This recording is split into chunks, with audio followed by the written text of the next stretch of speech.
Hello YouTubers, it's Travis. Welcome back to another best of 3 Innistrad Midnight Hunt draft on MTG Arena. I'm glad you're here. If you like the content, please do consider subscribing to the channel. That would help out a lot as we're getting very close to that magical 1,000 subscribers. This draft felt a little bit like bringing a machine gun to a knife fight. I'll stand back and let you enjoy it, but it did feel like we had some advantages today, and we also had some interesting conversations while we were gameplaying. I hope that you enjoy today's draft.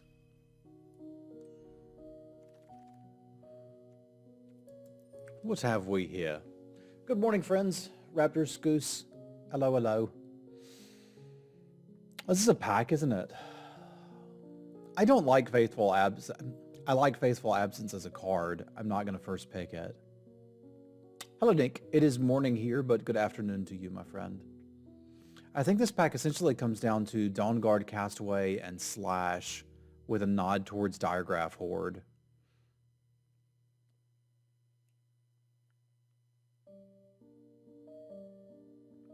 But I think it probably needs to be in one of those two.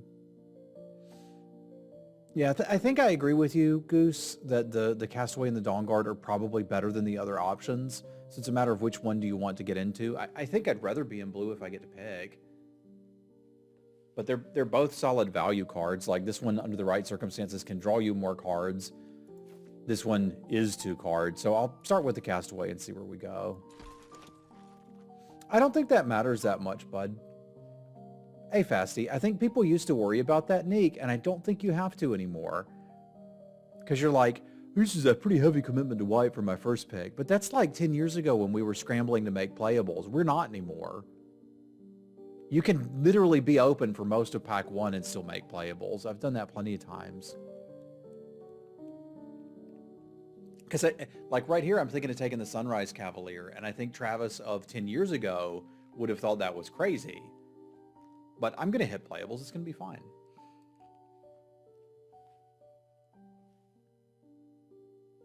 Because I'm not sure what else you would really take here. Draft broken cards? Huh? Yeah, but that's what I'm saying. I think we used to splash because there was no removal in our deck and we needed removal. Or we needed to splash, you know, because we didn't get a threat that can end a game. I mean, this feels like somebody's not interested in doing blue-black, so I'll do it.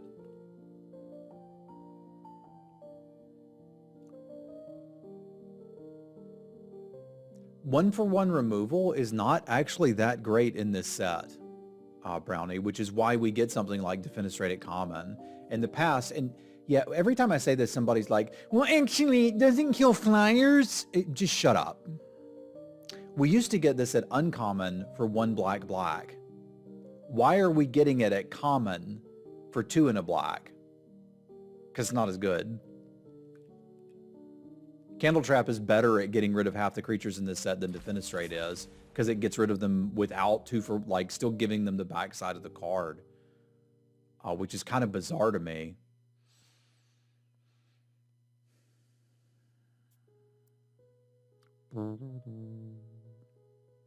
And like, we'll get removal, we'll bump into it. Like I think Locked in the Cemetery is better than Defenestrate in some decks. If you can enable it, it is.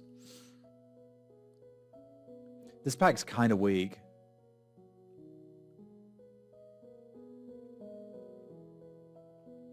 I'm going to take the Witch, because I should be able to get this later if blue's open. If it's not, let's set up to do this Boros stack too. Because I don't have a reason to be playing any color. We're starting to get a reason to be in black now, though, with Jader and the Defenestrate. It's worth noting that Jader really goes in blue or white decks, as they're far more likely to have something to do with the tokens. But you can still play him in the other colors too.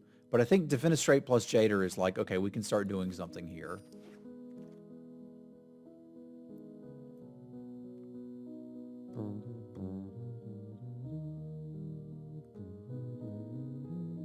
I mean, this pack is basically 2 playable red cards and then a pile of trash. I'll take the immolation and see where we go. I don't know. When you see Moonrager / Pick 7, do you think red's open?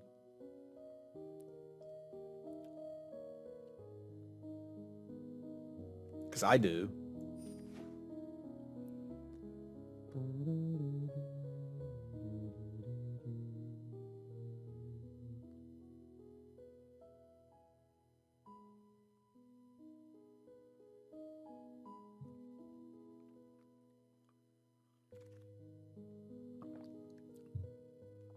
It's weird because like Ghoulish Procession and Jader are really good at giving you tons of bodies. We just don't have anything to do with the bodies.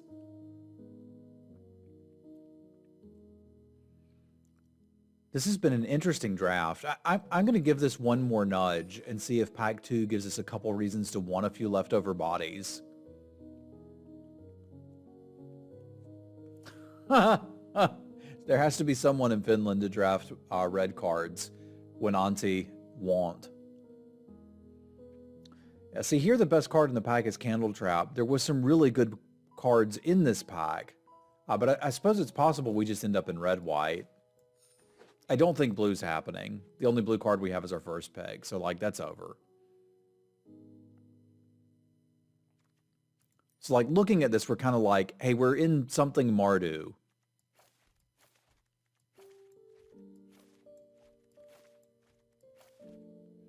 And both of these are synergy pieces here. So I think if we're not playing white-black, we're not playing black currently.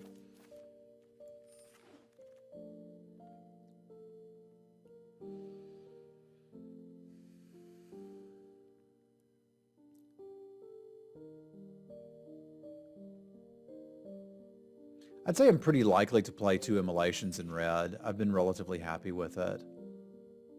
Yeah, and there's a solid 2-drop. Red is looking pretty open, which is good. It means we can just figure out what goes with red. And like I said, right now it really feels like it's the white.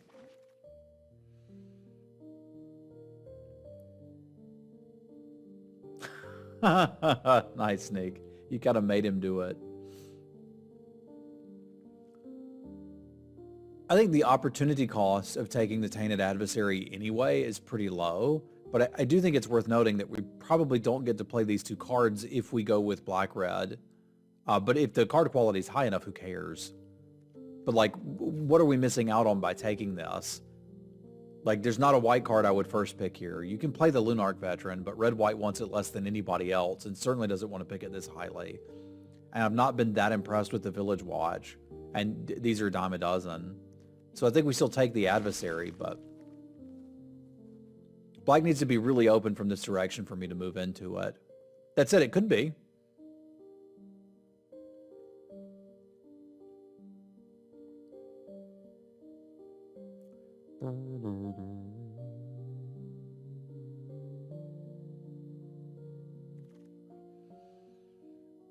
Well, what if we were doing something like that?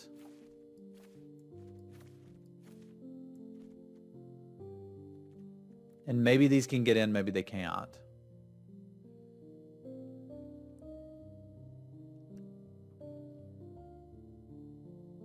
I'm willing to entertain this thought.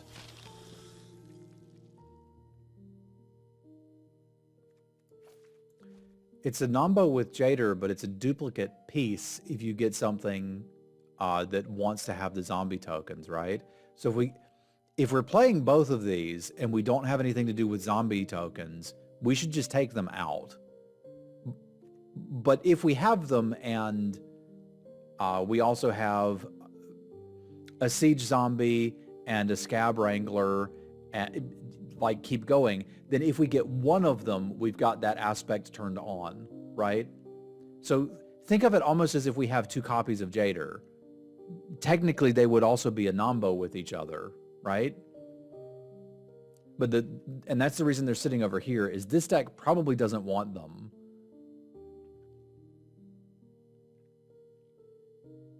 I'm wondering if I take the Fangblade Brigade or the other Moonrager Slash.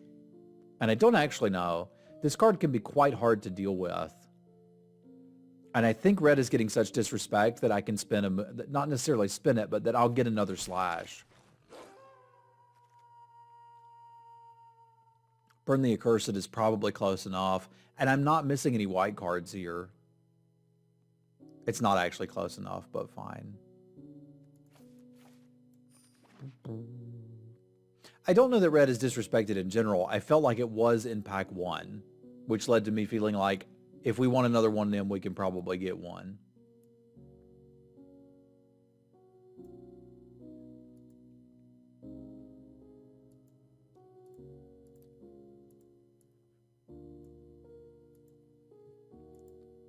Well, you still got to read the draft. That's what makes it fun, right, John?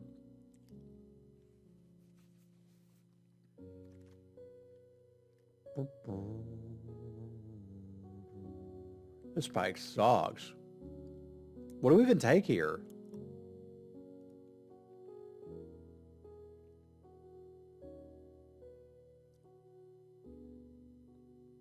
Curse of Silence to splash?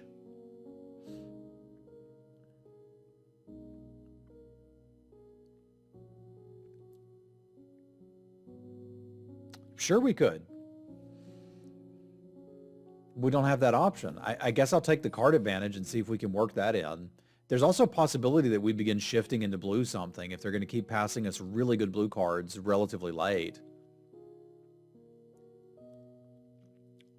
So here's our opportunity to make that change if we want to. Because again, if you start looking at the black cards, we picked all of these early. I could still splash Florian. Interestingly, the Falcon Abomination starts to give me incentive to keep these going. And I don't have enough spells to really play this, but I'm going to take the Abomination here. We're having to pivot a little bit more than I wanted to. Yeah, wherever this deck ends up, it's going to want an Evolving Wilds, because I think we're in splash territory. Stinger sucks. I don't want to play the Stinger. Good morning, Auntie.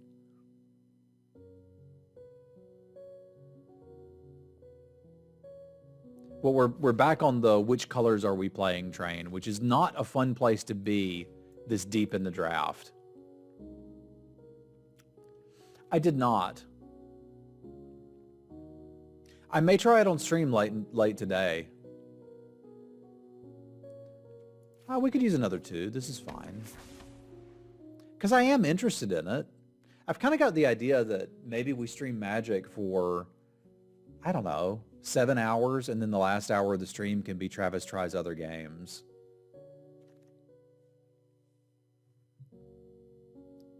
It would be probably about 7 hours from now. Hey, the Village Watch Wheel, that's pretty neat. I think we could play that.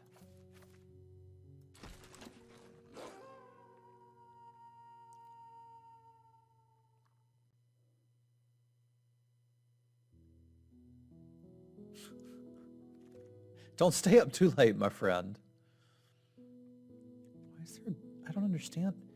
This deck's gonna play this. I'm short playables, and we're either playing red black with some cards that aren't particularly good, or like red blue short playables. That I may or may not be Vroomfondle. Vroomfondle. I'm not sure what that means, but I'm happy to have you here, Orcish. Thank you for the 42 months of support. I know, you've got some time before the new job. I'm just saying take care of yourself. Hello, Richard. Ah.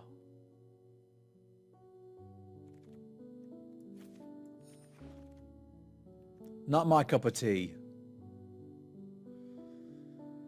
All right, so we've got this red base of cards. If we look at just that for playables, I have 10. Which means we want the Moonrager Slash here.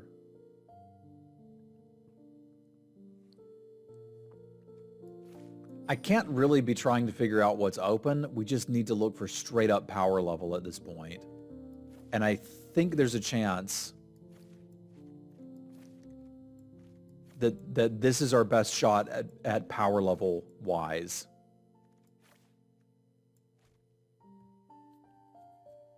Because I can get a hell of a lot of card advantage off of the Curse of Surveillance. I've got solid removal. And I've got threats to win the game. So let's do this.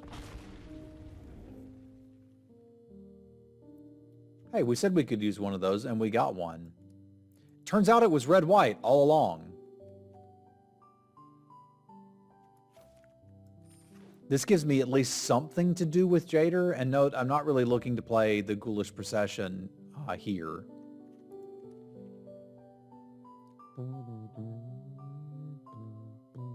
I don't normally like this card very much, but this will work.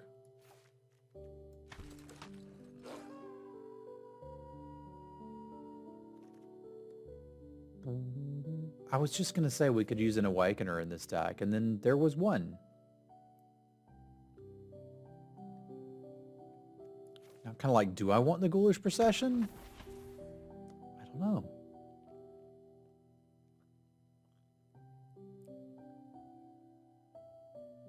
Because my only real combo with it is Jader. I don't want to sack an actual creature to it. So exactly what we gonna plan to do with it?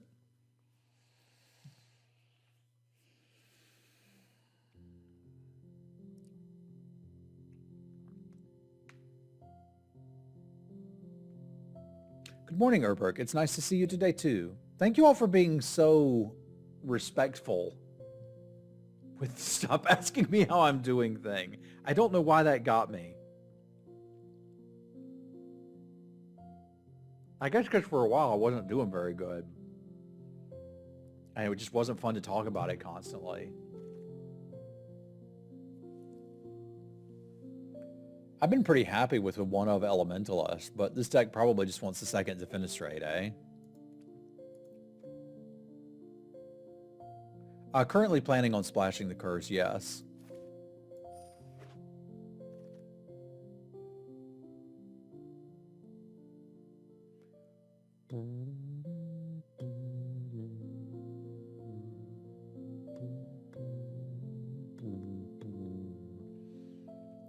I might just run this Jack-o'-lantern and call it a dag.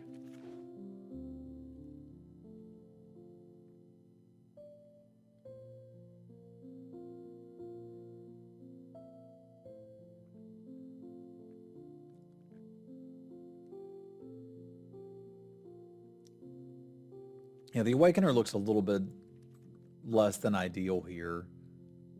I don't really want to play something like Hungry for More to try to make it better, right? But I think that's the idea with something like Hungry for More, is you're supposed to make the token, clock them with it, and then sacrifice it to something else. But they can do things together. But like I said, mostly the reason I like the two of them is that they're playing towards a similar strategy. As it turns out, it's not quite where we ended up. I guess I could get a zombie token off of this too. So I've got two cards that are going to give me something to do with the Awakener. I can work with that. Good morning, Thangarth.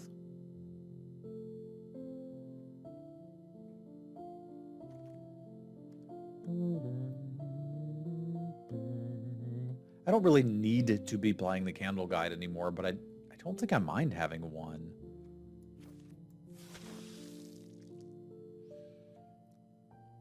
I'm not really going to need to side in a 3-2, but if somebody has a bunch of X1s, I could play 2 Neonates Rush. I'm kind of on board with playing one main deck now.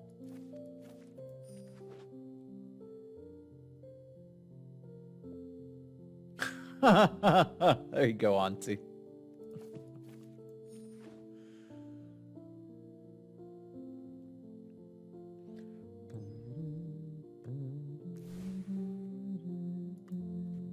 Yeah, I'm not opposed to this deck at all. I think it just looks actively good. There's that, like, this land is super pretty. I would like to see the Aurora one day in person. Do you guys get to see that regularly in Finland? We're a little heavier red, right? Yeah, we're pretty much heavier red. What if I can do all full arts?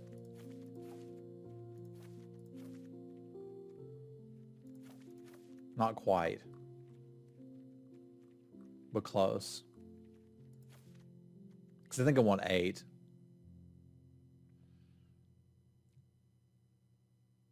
Bit more north. So I got to go into like Sami territory.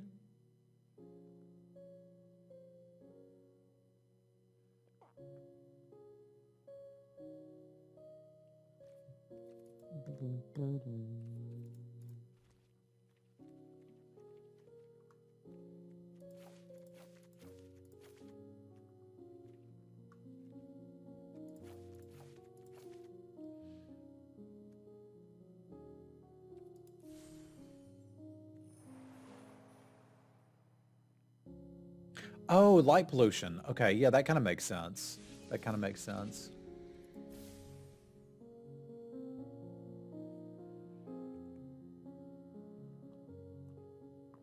Yeah, I would imagine being frozen is not really something I would be looking forward to.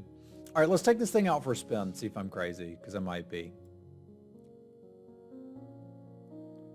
Let's raise that a Fiji.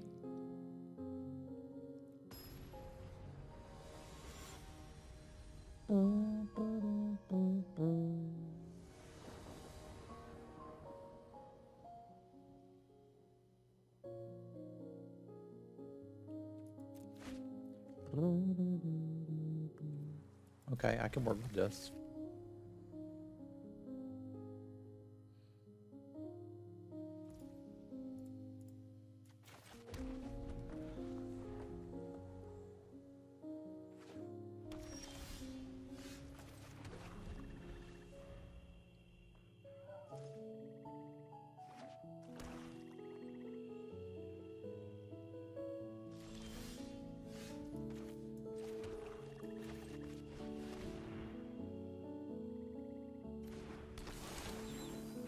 It's a shady traveler.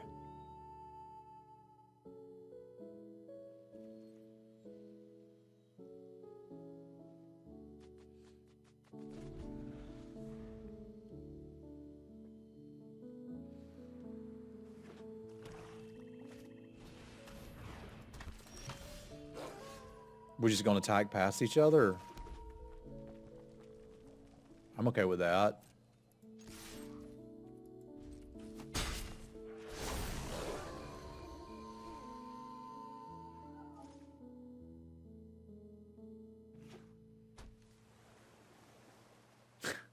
Thank you, Auntie. We may take you up on that one day. I think such a trip would probably be in 10 years. Because why not let Tracy see it too? Oh gosh, that sucks, unnamed.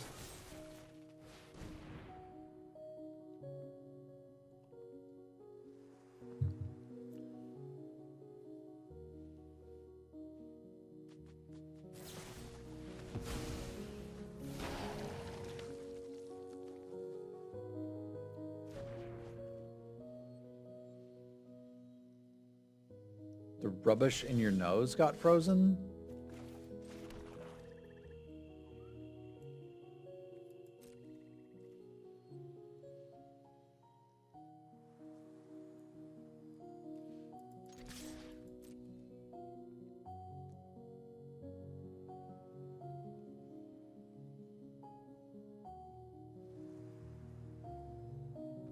Snot. What's your native language, unnamed?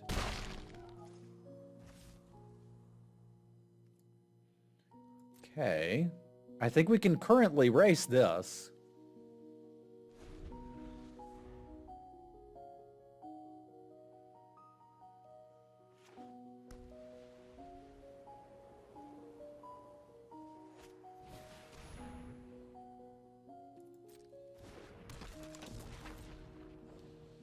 See, I feel like I'd rather kill that than the 4/4. German! Okay. And I can do that quite easily.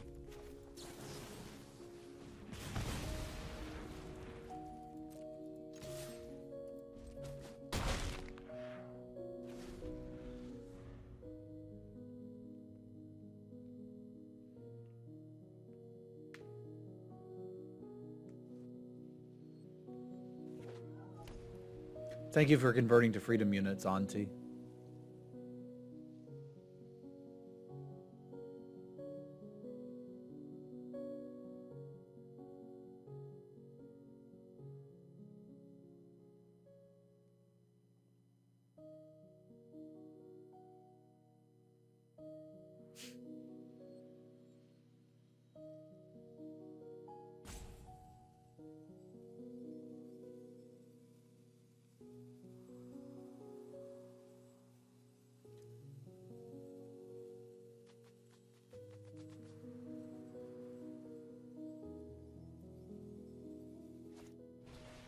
I mean, I'm digging nose rubbish, man.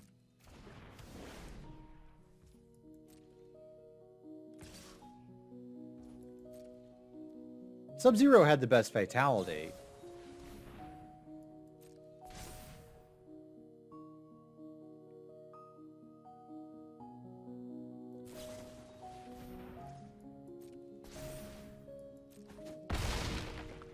So you're saying you want a race, and that's all you got. And I'm saying, I hear you.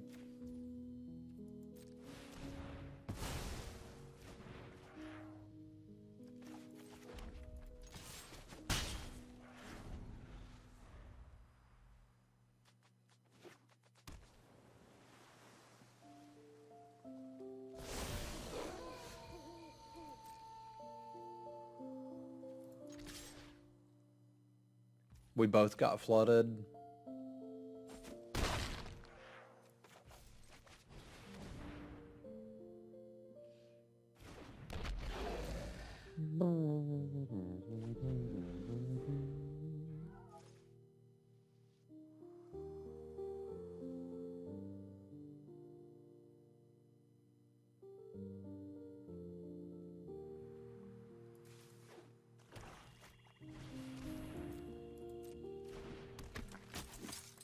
You still did.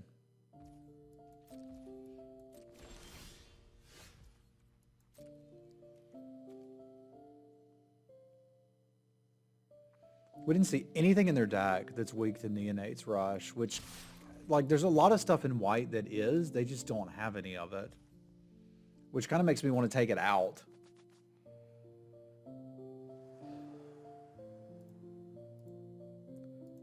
Bye-bye.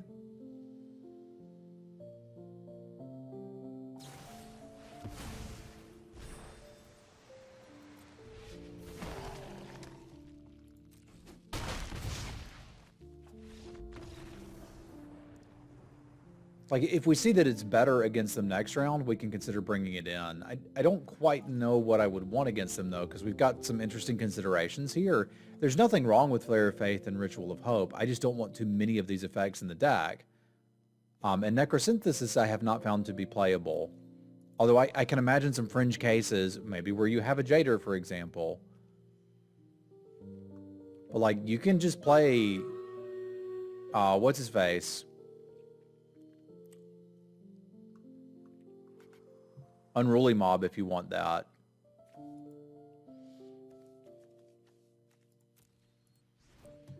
Yeah, I feel like we might get better work done off of a Silverbolt.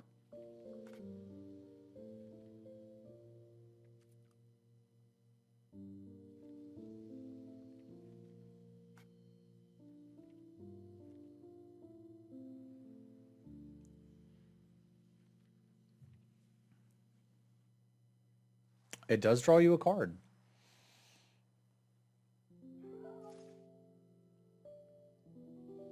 There's way better ways to draw cards than that unnamed. That's the thing to think. If you... So the enchantment does draw you a card, which is technically mitigating the downside of getting 2 for 1 when people play it. Unless it doesn't die. And there's a lot of ways to get rid of it without killing it in this set. So if you're playing it against blue, you are just sad. Because they're going to bounce it 100% of the time. There's also the chance that I could have an instant speed removal spell and kill whatever you're trying to put it on in response to you casting it. So you're assuming a huge amount of risk by putting that card in your deck. And then when the justification is, it doesn't do anything unless other things die. And if my thing dies, I get a card back. Well, you're going to need that card because you just played an enchantment that doesn't do anything. So if you're playing that because you want to dig for a bomb, there are way better ways to dig for a bomb. Like you play necrosynthesis when you want to build your own unruly mob, which would mean you want an unruly mob, but you're not in white.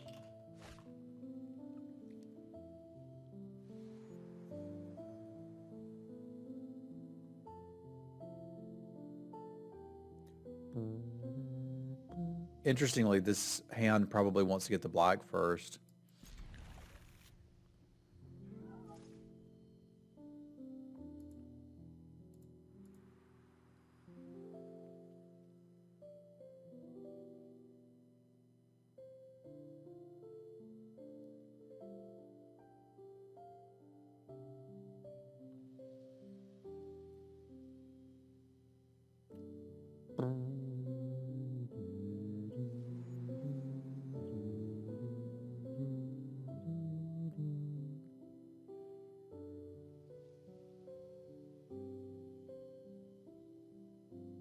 We're looking for some card draw, Miso. Some card advantage in this deck. That's a tremendous amount of card advantage. Okay, now we don't have to get the black. Neat. Like an absurd... Curse says draw 2 cards a turn.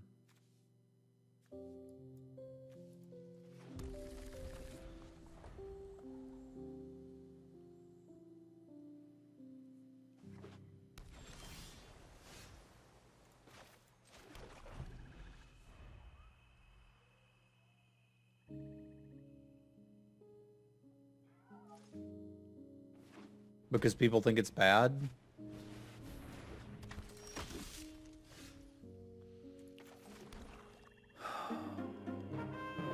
Raph, thanks for the raid. Merci beaucoup. Y'all spam some cats for Raphael Levy. That's freaking awesome. You demand, dude. If y'all coming over from Raph's stream, hello, I'm Travis. We play best of 3 Magic. We don't always want to bloodline culling a Ritual Guardian, but sometimes you have to, because you know the matchup. But click the follow button if you like best of 3 drafting. If that's not your jam, it was nice to see you. Thank you very much, Raphael. I appreciate that. Had some people angry that I was playing it. You can't play a 5-drop that doesn't do anything. Man, your chat seems to get a lot spicier than mine, John.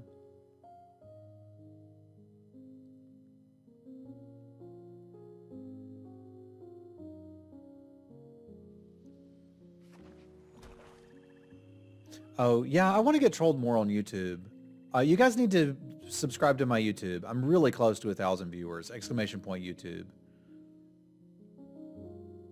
I need to get trolled on YouTube as much as John gets trolled on YouTube. And I really would like to be able to kill that. But I agree. I would not splash it in a deck that's looking to be incredibly aggressive. This deck isn't.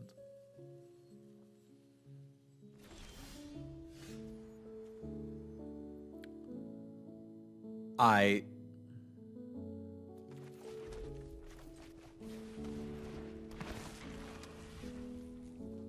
mean, that seems great. I wish I could get that. That's engagement.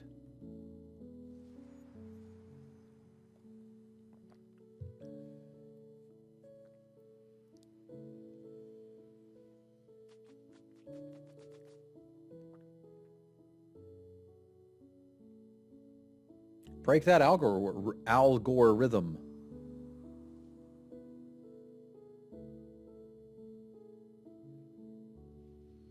Yeah, but the negative comments have got to be good, right?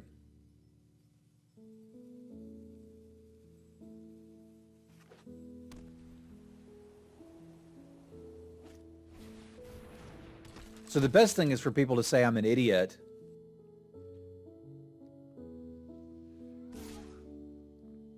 It's an interesting attack. So they definitely have the human thing, right? Like you don't make this attack if you don't have +2/+2. If your last card isn't the combat trait, they literally already showed us.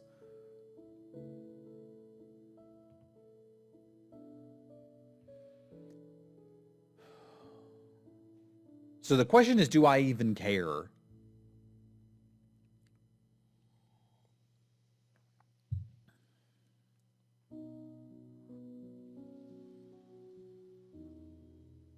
guess I might not. Like, what I'd like to do is pass and make the blog next turn with Burn the Accursed up, but I can't do that. I also can't attack into them with that up. But at the end of the day, it's 2 damage. You got me. The card advantage they're going to begin to sustain when this crap flips is what's bothering me a little bit. All right, if that's entirely what they have, then I can get it out of their hand with a Silver Bolt. The problem is then they start drawing 2 cards a turn, which I don't want.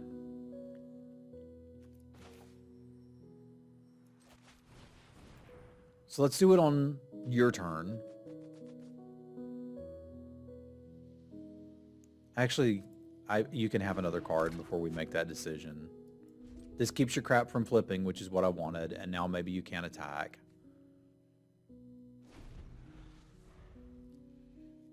Yeah, maybe you need the mana carrot as well.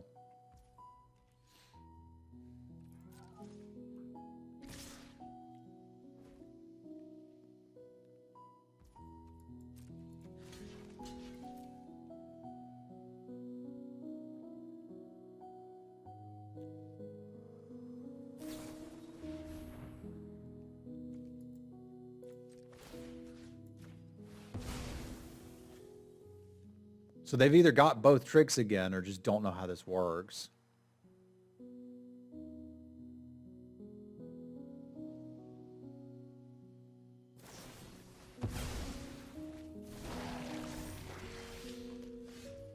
Or that. That works too.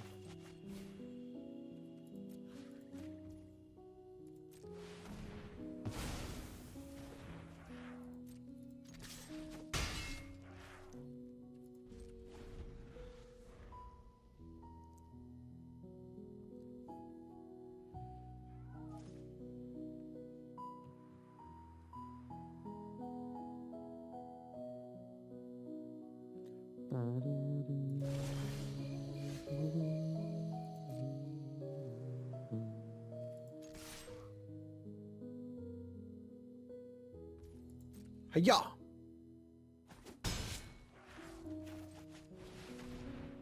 There's a discard spell. I don't mind holding 1 land.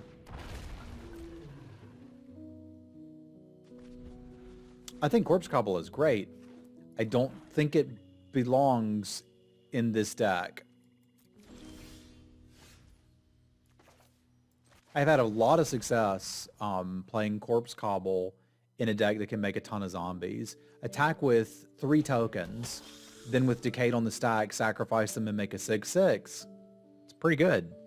This is just not what you're supposed to be doing with it.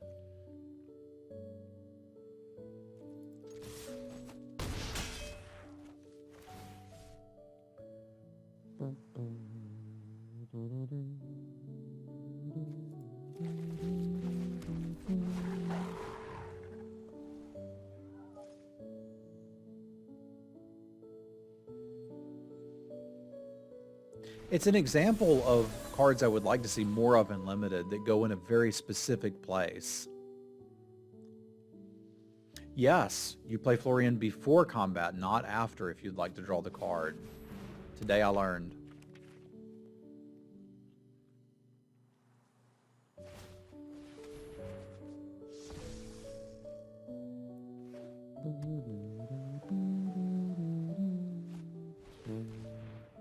We have been pithed.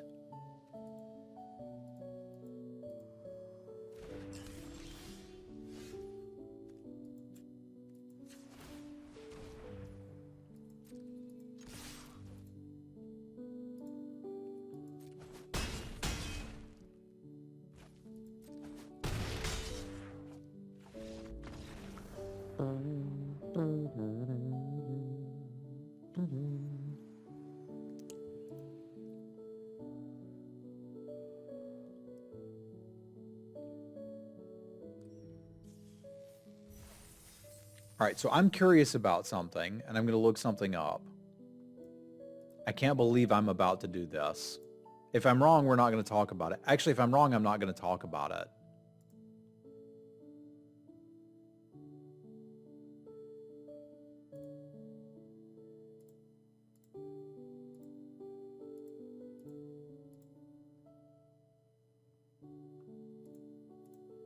That's what we'll do. If I'm wrong, we're just not going to talk about it.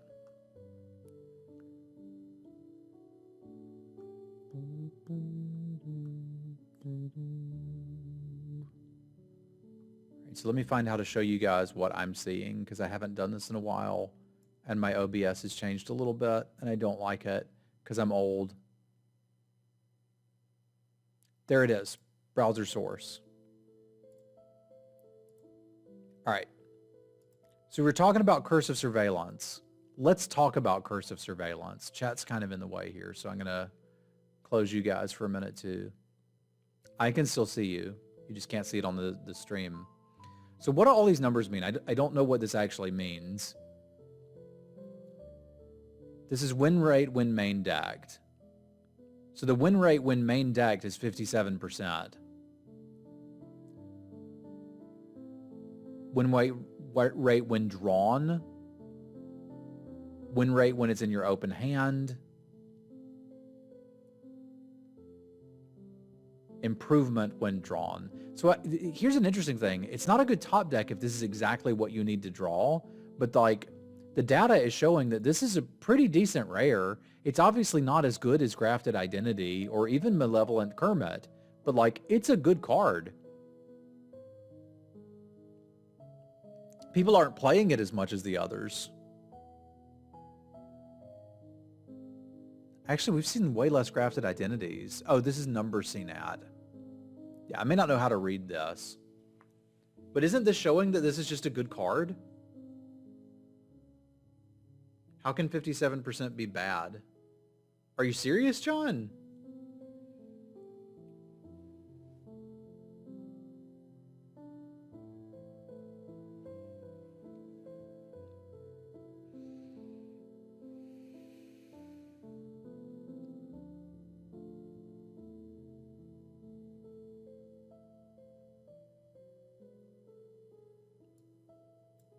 Look at all the cards.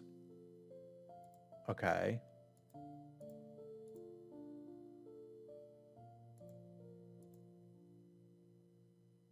It's like the low end is 49%. So we're seeing Ghoul-Caller's Harvest. These are just cards that don't get played enough, right?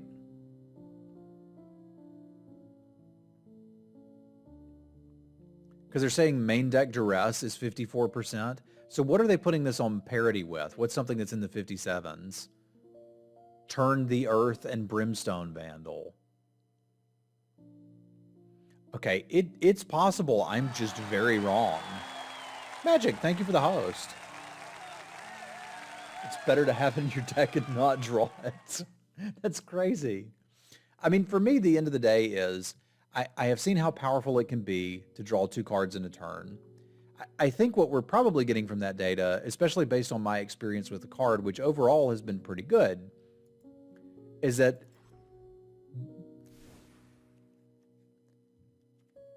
with this card in particular, this is a very fast format. Yeah, you're probably right about that, John. But I imagine that this is going to look worse in data when you pull it up, because this is one of the fastest formats we've ever seen on Arena. And this is a 5-mana card that does not attack or block. That's not great. So your deck needs to have a plan for getting to 5 mana and being able to take a turn off and do nothing to ensure that you will always have something to do for the rest of the turns, right?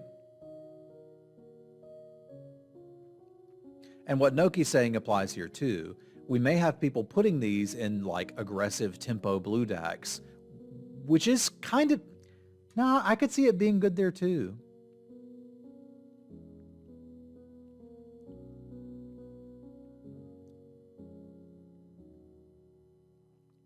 I think it's just a good card, but it's going to be worse in this format than it would in something that's very slow and grindy. Put this in Ikoria and it's a bomb. Put it here and it's like, hey, this is pretty good.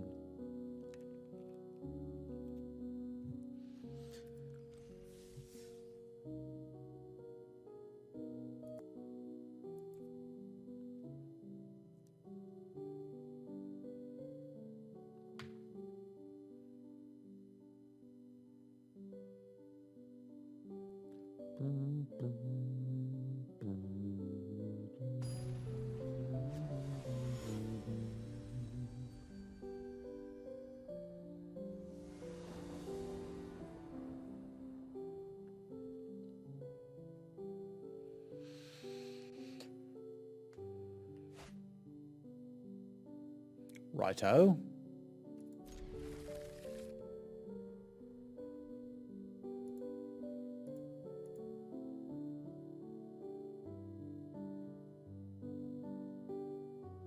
Bit crazy not to get the black with the Evolving Wilds.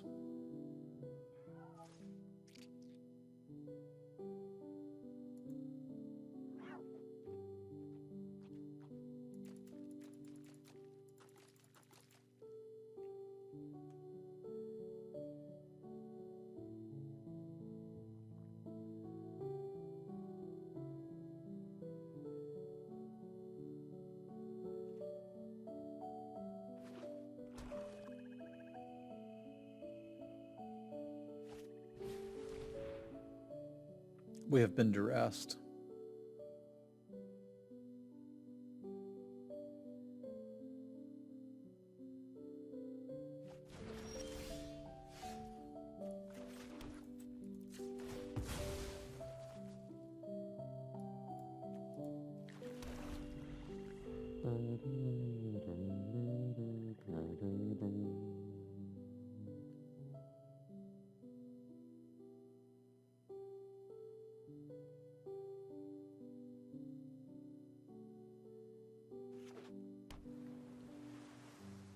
I mean, if you're going to cast a duress, turn one's one of the better times to cast it.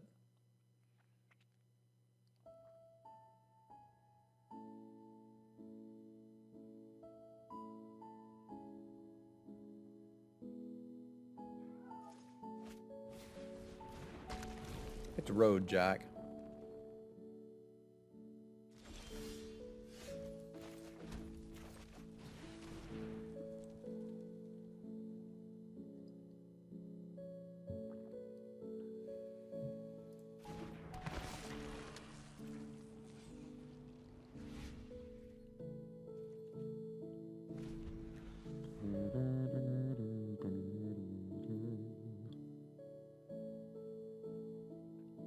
No, Jack-o'-lantern's a common.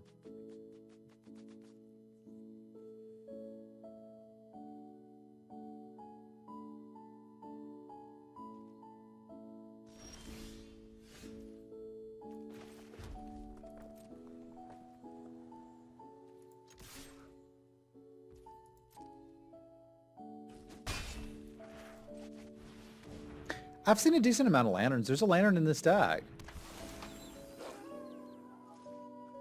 Lantern's actually okay as a source to splash one card. It's not Terrarian.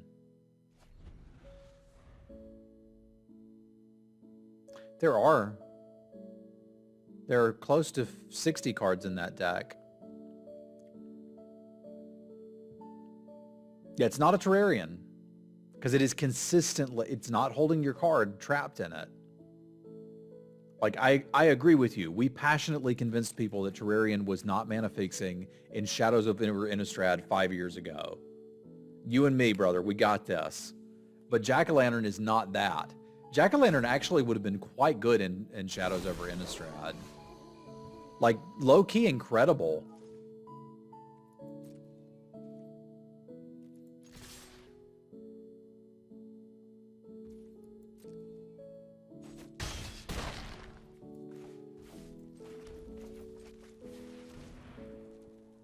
Imagine that in a format with Delirium, though. Would have been really good.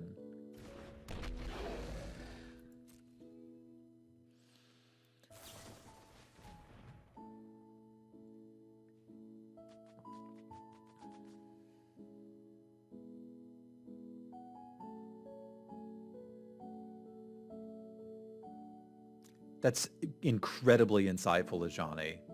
I'm going to read this out because a lot of people may not be able to catch all of this.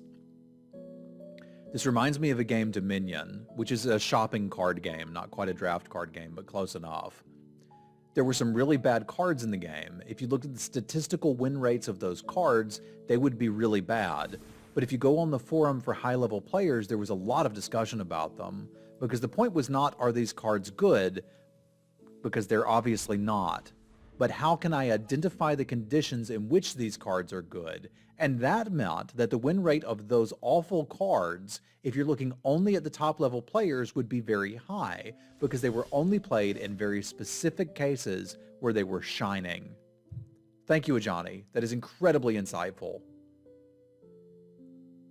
And kind of exactly what we're talking about.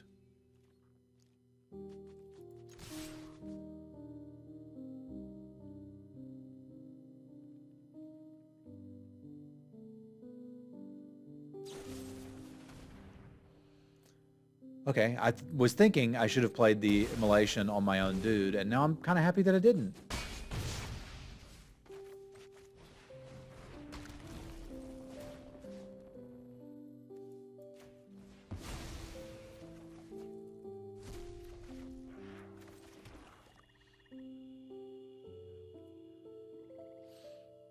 I kind of want to flip it and play the immolation now, which seems probably a little weird, but here we are. This gives me lethal next turn a couple of different ways.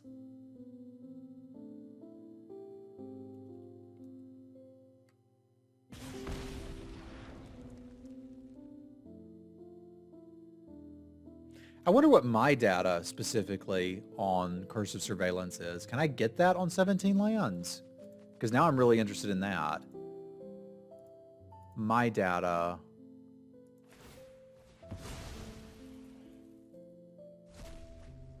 Card tiers? Oh, this lets you create your own card tiers. That's not helpful.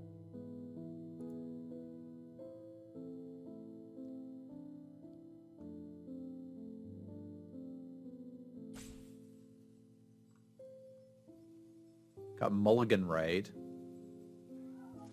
which shows that when you mulligan, you lose. I mean, that's fascinating. Sorry, I should... Oh, they're still waiting here.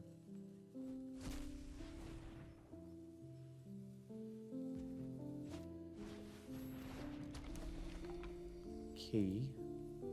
Bye-bye.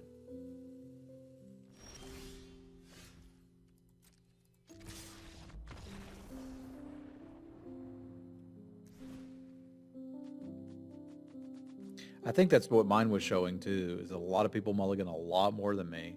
But I'm not super interested in that right now. Let's get this one won. The Ancient One. Thank you for the resub. Y'all spam some cats for the Ancient One. Much appreciated.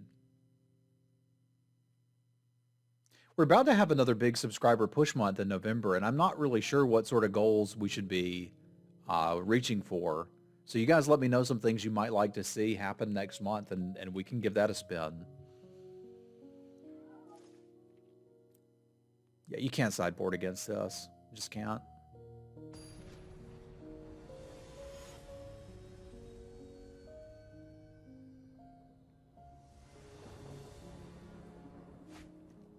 Like a whole bag? I don't think I want to do that.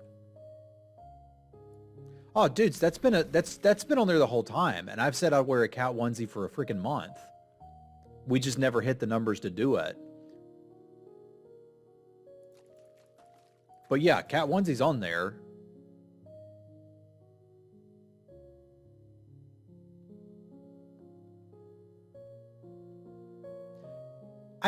So here's one thing I really don't like. There's a streamer that I really like that has a donation goal where she will eat hot candy that she doesn't like when you hit this certain donation or whatever. Maybe it was channel points. I don't remember what it is. It's a streamer I'm quite fond of, but I actually stopped watching one of her streams because it was uncomfortable. I didn't want to watch her eat things she didn't want to eat. It's like, this is not content that I'm interested in.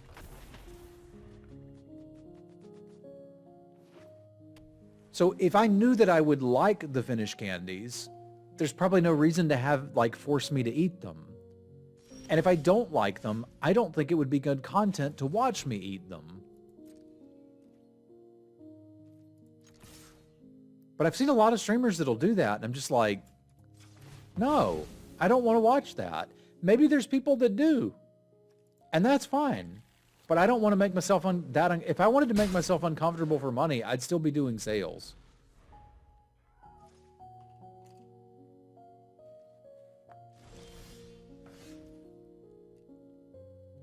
Okay, this time we're going to play in post-combat. Actually, it's an advantage to know what I'm not drawing.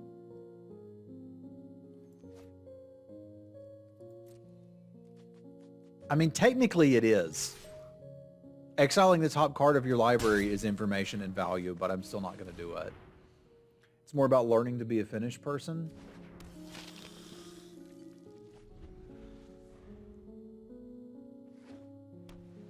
There will never be anything we do with channel points, Andy. I actively hate channel points.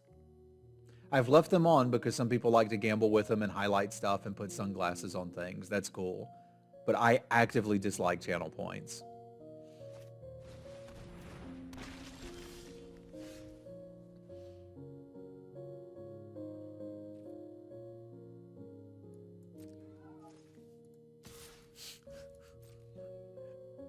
I hear you, Auntie.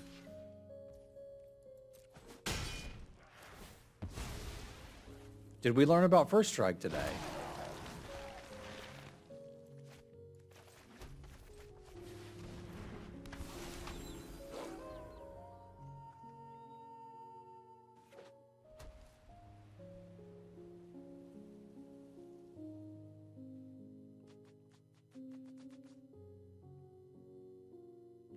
I mean, finished candy is basically cough drops, which is cool, but like, it's because you're cold and stuffed up.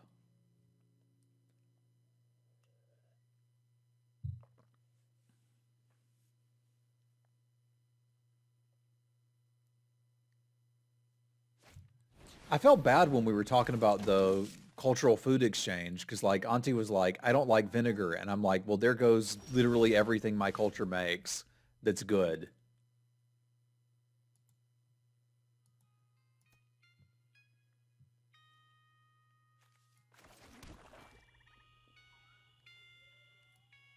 I shouldn't have played that land.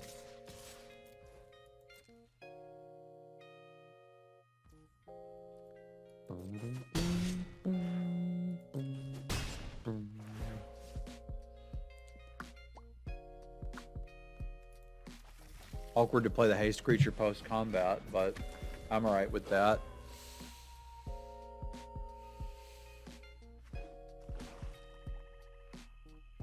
Nope, channel points suck. Not doing anything with them.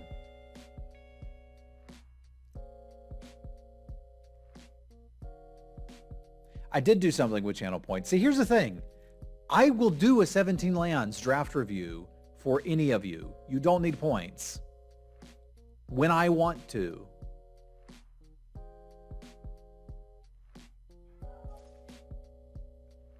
Which is just about any time people ask and I'm not actively in the middle of a draft.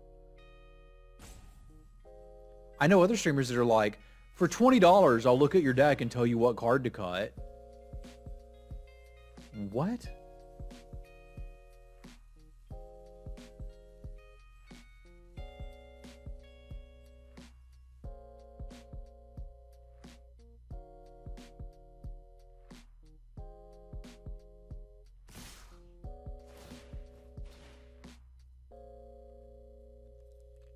I mean, sorry if I'm taking you off, Stompy. I don't mean to be.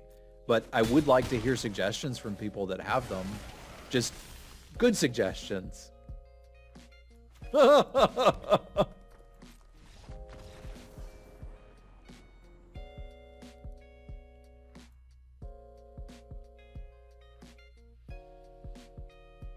mean, part of the issue with that is I have a very specific vision of what I want the stream to be. And other people watching it may be like, man, it'd be cool if Sim did this. Yeah, suggestions on... I will not do anything with channel points. So if there's suggestions that involve channel points, it doesn't matter what they are, I'm not going to do them. I don't like them. And I should probably say why, rather than just sit here like grumpy old man. For a while, and that's a great idea. Let's talk about the Vision Goldfish. So we're going to have a very brief meeting and then we'll play the next round. So that's actually a pretty good one, Andy. If I was going to do one, it would be that. A while back when channel points first came out, I got really excited about it. And I think I was still playing Magic Online most of the time, and I was still mostly doing sealed. And I put one up for a redemption to look at people's sealed pools, which I did on the regular anyway and enjoyed doing, and probably still would, frankly. I just haven't played sealed in a long time, so I don't feel really comfortable like saying I'm a sealed guy, we can do that. Anyway, I set that up as a redemption, and what happened was all of the people would watch and begin accumulating the points, and then they hit the number of points to get that redemption, and then all of them turned it in. And something that I would do every other day, or maybe once a day, turned into something that I had a queue of 8 to do all at once. And all of a sudden that was my content. And I was like, well, I'm smart. I know how to fix this. I'll just make it more expensive. And that didn't actually help, because I'd gotten some new viewers and they started accumulating points. And the old people who'd just gotten their redemption, well, they wanted more and they just started getting their points. So it delayed it by about another week, but then all of a sudden I had 16 of them to do. You certainly can. And then you get people in chat that are saying, man, it sucks. I hate channel points because I can't redeem this thing that I've been waiting to redeem this thing for 3 weeks. And it just all, so I could do that, but it's like, do I want to let channel points entirely dictate what I'm doing? Or do I want to let people be upset that they can't get the reward that they think they're supposed to get? When the answer is the best thing you can do with channel points has been here all along. I'll show it to you now. You can put sunglasses on a cat butt or a baby. That's what your channel points are for. Use them. Now, what's my vision for the stream? Like, going forward, this is going to change some, because we talked about when SimBaby gets here, I'm going to have to stream a different game a little bit during the day. And I'm thinking we may do playthroughs of like some roguelike RPGs. So like replay Darkest Dungeon again, play Darkest Dungeon 2. That could be super fun. We will still have Magic drafts at night, and eventually I think we can get to the point where there's a consistent nap time for SimBaby where I can stream some drafts, right? So we can do that. And if I have a mod that wants to do stream points betting, that's fine. But my vision for the stream as a Magic stream is that this is a place that is A, open and engaging, and everybody's welcome. As long as you're not a bigot, you are welcome here. You should feel comfortable here. Magic is a game for everybody. Everybody's welcome. It's very important to me, and has been before I was about to become a parent, that this be a G-rated stream. That is, there is never any reason why a parent would walk in and find their 6, 12, 14-year-old watching this stream and say, this is bad, I can't let you watch this. Now, I will occasionally get into politics. I'm a socialist, and I will talk about that some, because I believe if you have a platform and you don't share your political views, you're kind of terrible. So there could be a parent that's like, I don't want my child to listen to that. But that's not most of what I'm doing here. That comes up every once in a while when there's a big issue, right? So that's a big part of it. The second part of it is this is a teaching stream. This is a stream for people who come in and don't know how to play draft or aren't very good at it, to learn how to get better from somebody who is pretty good at it. I do think I'm one of the better drafters. I think my gameplay could use some work. And I'm working on improving that too. But a teaching stream is really the vision. This is a place where if you don't know why you should draft or how you should draft, I got you covered.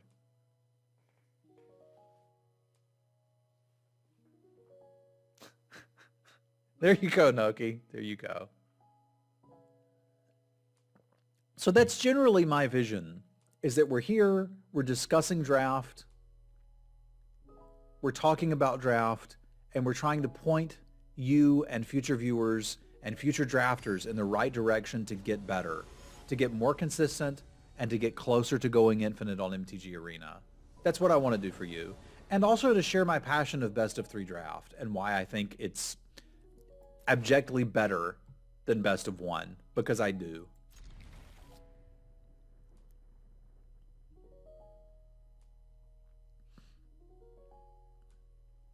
we've talked about that, Techno Shaman, and yeah, we may have a dog, but it's probably going to be 3 or 4 years out. And I think that's one of those things where I don't like. We were actively looking for a dog for a little bit there.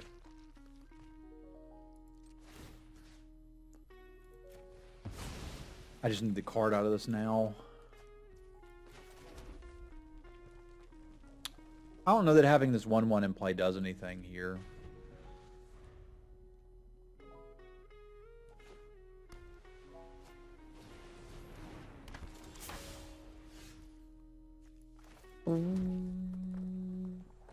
All right, let's get you going.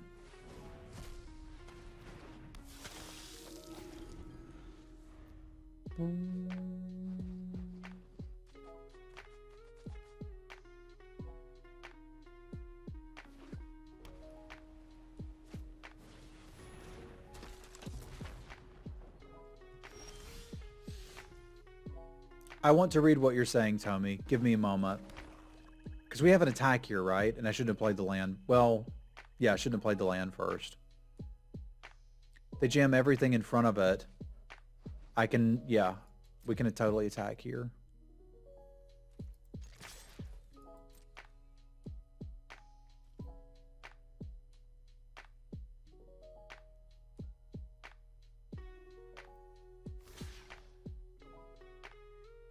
Like, I first strike this down, you still don't kill my dude.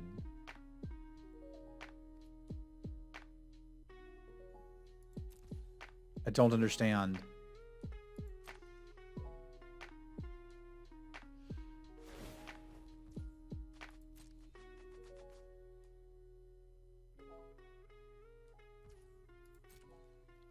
Tommy, I may need you to restate what you've said there because I'm interested in hearing it.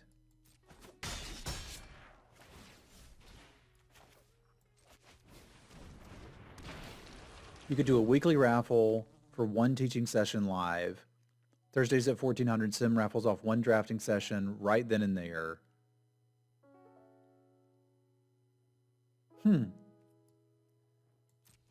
We did do that on one of the push months, and people seem to like it.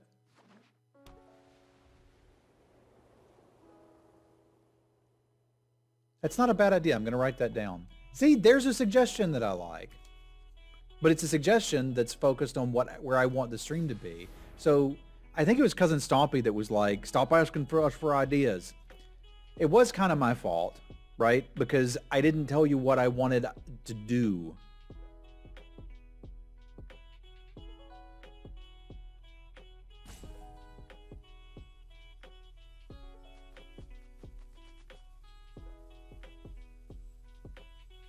That's a good idea. I like that.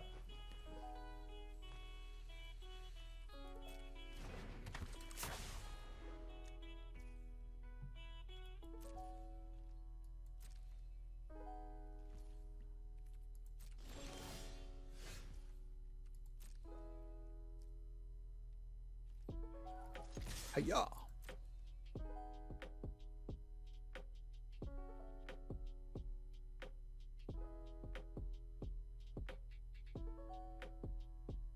Yeah, I think I'm going to do the esporter thing.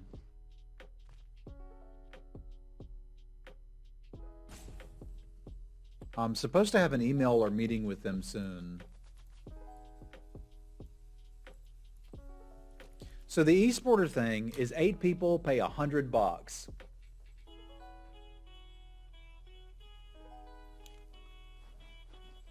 And then we have 2 meetings weekly where we have a coaching session, they do a draft together, and then I do a draft review. So I give them an hour of coaching and an hour of draft review for 4 weeks. So that's 8 hours of time with me, which is actually probably a better rate than what I'd been charging for the coaching sessions on stream. And then at the end of that, there's a draft tournament.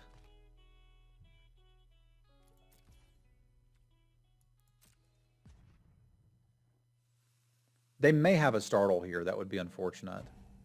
And the tournament has prizes, and I think you can win most of your money back if you win the draft tournament.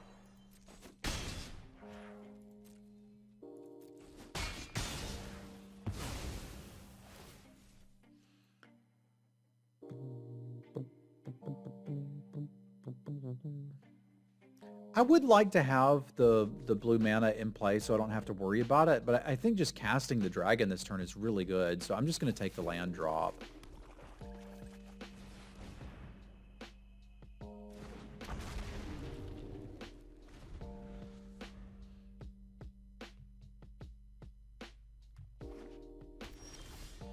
Yeah, I'm not sure how to do that one, Ajani.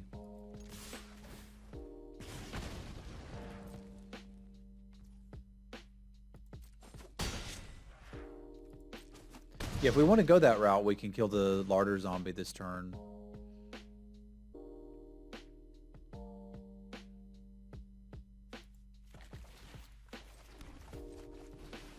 But it's going to be their next turn too, eh?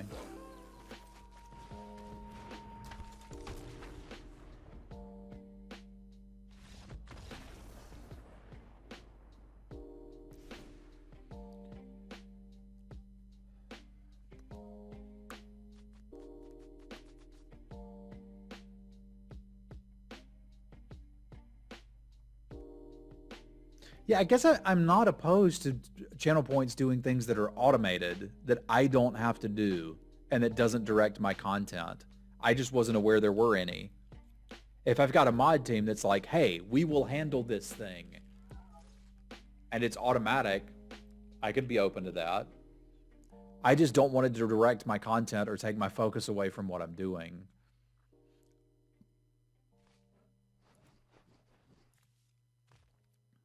It's also never something I've been particularly interested in when I'm watching other streams. But I realize I may not be your average viewer. I can't really tell what their deck is trying to do. So we should really only be looking at taking things out or bringing things in that we think might be good on the play or the draw. And I don't have that much of a sideboard, but I didn't see enough of their deck. I think there's an argument that we could play another Immolation. Because it did look like they were trying to be aggressive with 2-power creatures. And I also think the Awakener just kind of looks bad in this deck overall. It's not blocking early. So let's do something like this maybe? There's maybe an argument to cut Jader too, but I could be overthinking it here.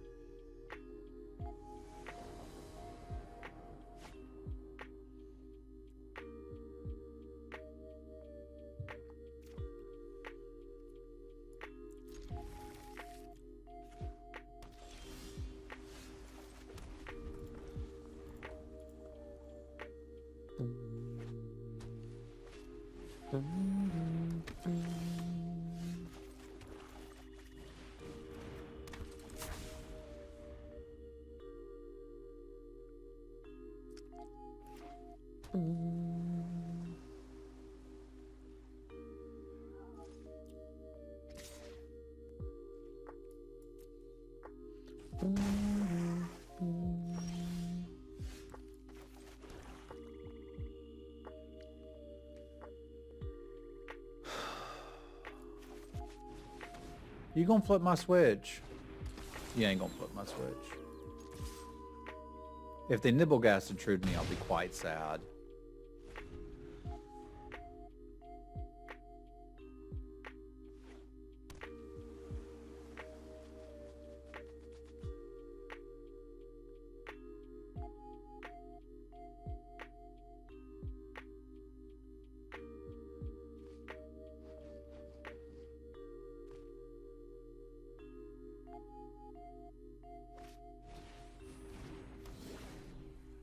They have candle trapped me.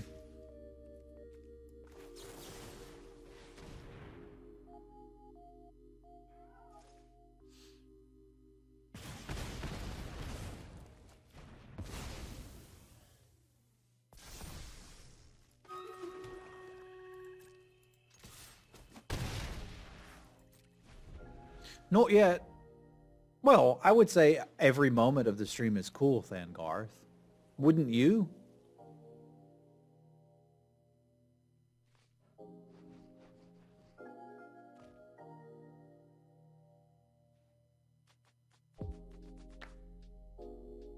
We managed to do the thing.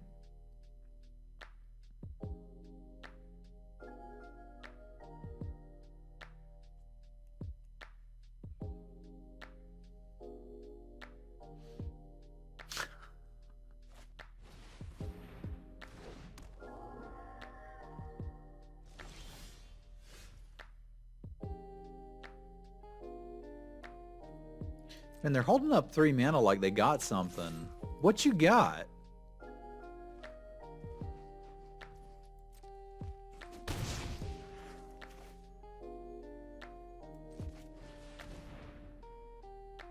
What's up, Render?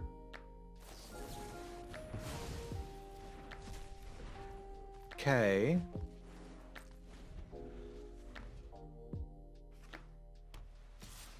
Those are some people's favorite moments, Timber. There are definitely people that get stoked for Sim Chair.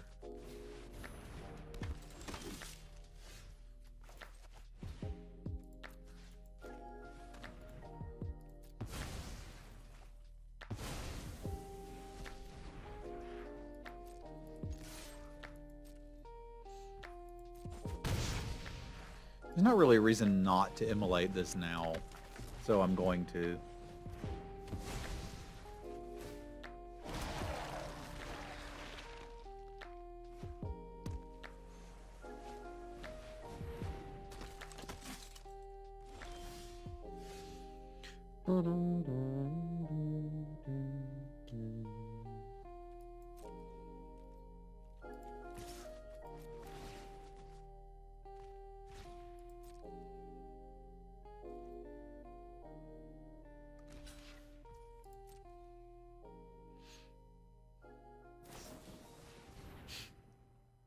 Nice.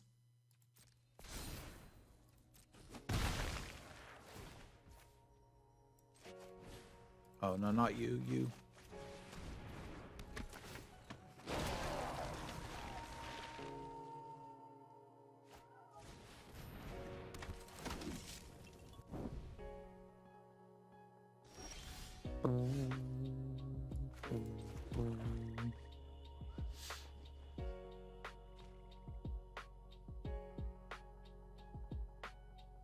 Do I have them dead if I just go ahead and defenestrate the Guardian now? No, I don't have them dead, but they don't have great blocks.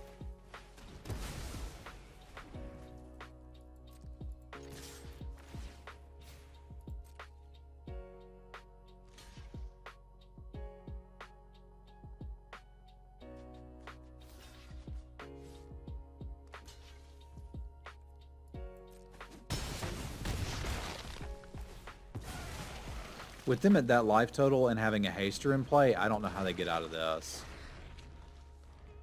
Well, I guess it's not in play, but you know what I mean. They're already dead, and we've got this. So, like, they could even Wrath and be dead.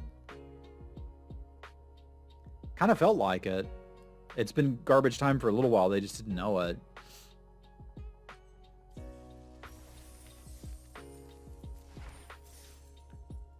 No, I don't know that that was the most gameplay intensive run, but you get stuff like this where you bump into like a pretty good deck with a pretty easy run. And to be fair, I don't think we resolved Curse of Surveillance, and I don't think it did much. The deck didn't need it. I think if we'd been in a scenario where we were playing stronger decks, it could have lifted some weight, but we just ended up not really needing it. So, as Techno Shaman says, we take those. We take those. And lastly, a big shout out to my Patreons. Thank you very much, Paul, Jesse, Punk, Rusty, Adrian, Hero, Joe, Jesse, Jacob, Scott, Fasty, and Rich. I appreciate your support. If you would like to become a patron as well, there's a link below to my Patreon.